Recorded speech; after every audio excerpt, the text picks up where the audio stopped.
Hello friends, स्वागत है आपका अपने चैनल स्टडी बिहार में।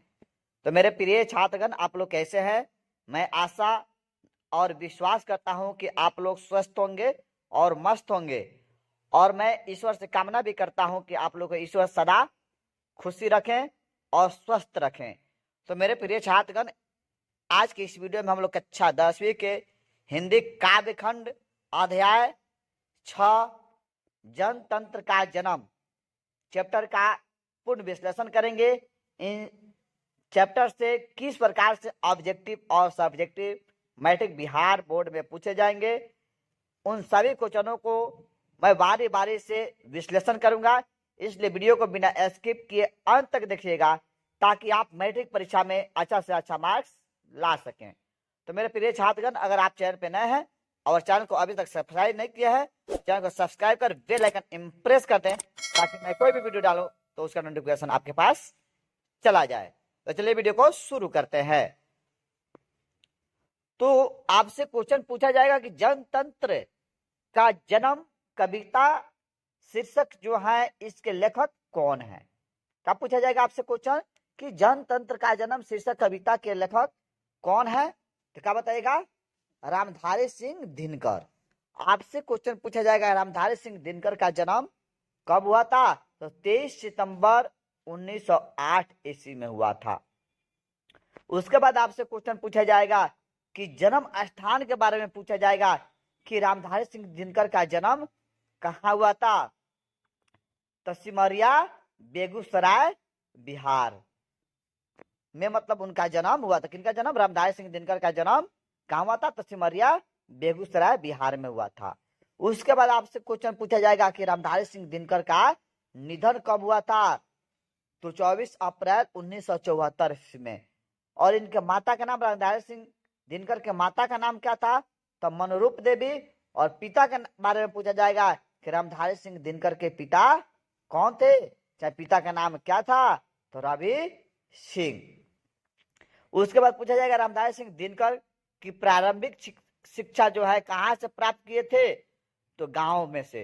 गांव से मैट्रिक परीक्षा इन्होंने कहां से पास किया था, तो मोकामा घाट रेलवे हाई स्कूल पूछेगा देगा। उसके बाद सन पूछ देगा तो 1928 में। मतलब मैट्रिक परीक्षा इन्होंने कब दिया था हो, तो 1928 में। किस स्कूल से दिया था, तो मोकामा घाट रेलवे हाई स्कूल। बीए की परीक्षा इन्होंने कब पास की थी, तो 1932 में पटना कॉलेज से। उसके बाद बीए ऑनर्स किस विषय से किए थे हो, तो इतिहास से।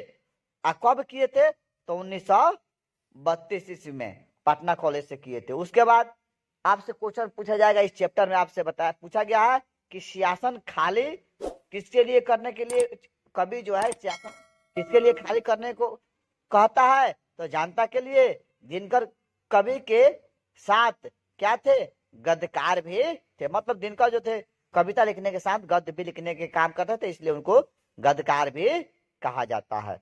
उसके बाद आपसे पूछा जाएगा कि यह रचना किनकी द्वारा लिखी गई है, चाहे यह रचना किनकी है, तो प्रमुख रचनाएं मतलब प्रणभंग, मतलब रामधारी सिंह दिनकर की प्रमुख रचना जो है कौन कौन है, कौन कौन रचना इन्होंने लिखा है कि प्रणभंग।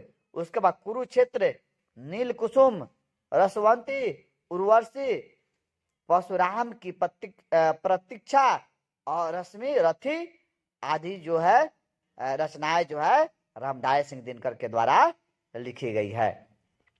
उसके बाद आपसे 2 नंबर का क्वेश्चन पूछा जाएगा कि कवि ने जनता को दूधमुही क्यों कहा है।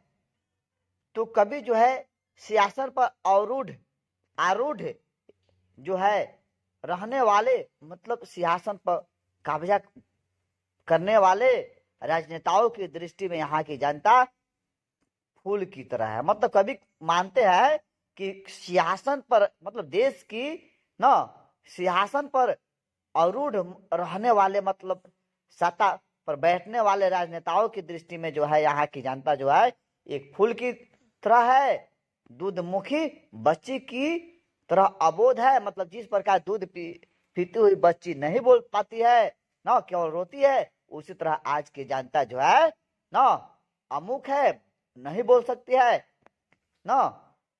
जिस प्रकार रोती हुई दूध मुही बच्ची को शांत करने के लिए उसके सामने कुछ खिलौने दे दी जाती है, उसी प्रकार रोती हुई जनता को खुश करने के लिए कुछ प्रलोभन दिए जाते हैं। मतलब आजकल के नेता जो है कुछ प्रलोभन जनता को दे देते हैं, यहाँ तक कि जनता को अपनी अनंत शक्ति का एहसास भी नहीं है। सचमुच बड़ी वेदना सहती है, वे फूल की तरह है जिसे अपना एहसास नहीं है। अपने भाषा में जिस प्रकार से आप लिख सकते हैं केवल समझे रहिएगा, तो आप किसी तरह से क्वेश्चन का जवाब दे सकते हैं। उसके बाद आपसे क्वेश्चन पूछा जाएगा कि कवि की दृष्टि में आज के देवता कौन है और वे कहाँ मिलेंगे। तो कवि की दृष्टि में आज के देवता कठोर परिश्रम करने वाले मजदूर और अन्नदाता कृषक है, किसान है। कृषक का मतलब होता है किसान है। आज के देवता की आरती उतारने के लिए मंदिर, राजप्रसाद और ताखानों में खोजने की जरूरत नहीं है। आज के जनतंत्र के ये देवता कहीं सड़कों पर गिट्टी तोड़ते हुए नजर आ जाएगा ना। वे देवता खेतों खलिहानों में मिल जाएगा।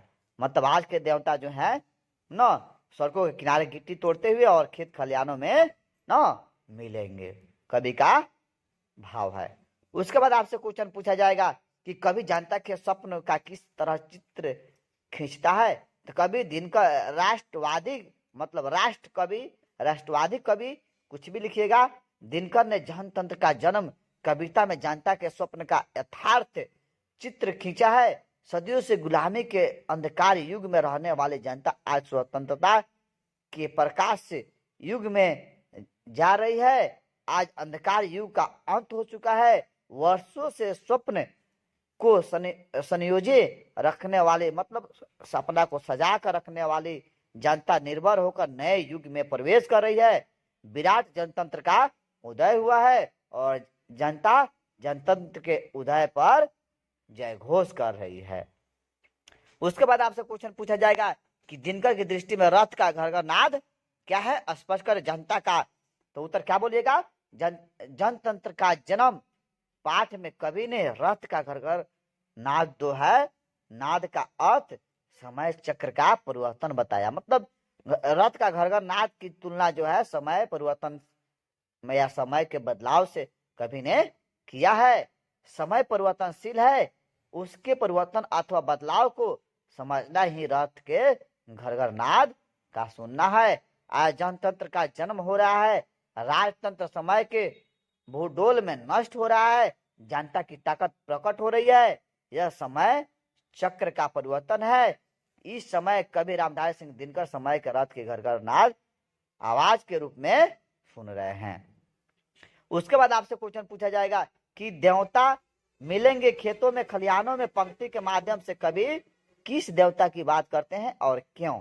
तो देवता मिलेंगे खेतों में खलिहानों में पंक्ति के माध्यम से कवि जो है राष्ट्र कवि दिनकर कहते हैं कि इस नव युग के देवता देश को समृद्ध करने वाले गरीब मेहनत कश मजदूर और अन्नदाता कृषक हैं। ये न तो मंदिर, न तो खाने, न मस्जिद आदि में मिलेंगे, बल्कि ये तो कहीं सड़कों पर गिट्टी तोड़ते हुए मिलेंगे, खेत खलिहानों में मेहनत करते हुए मिलेंगे।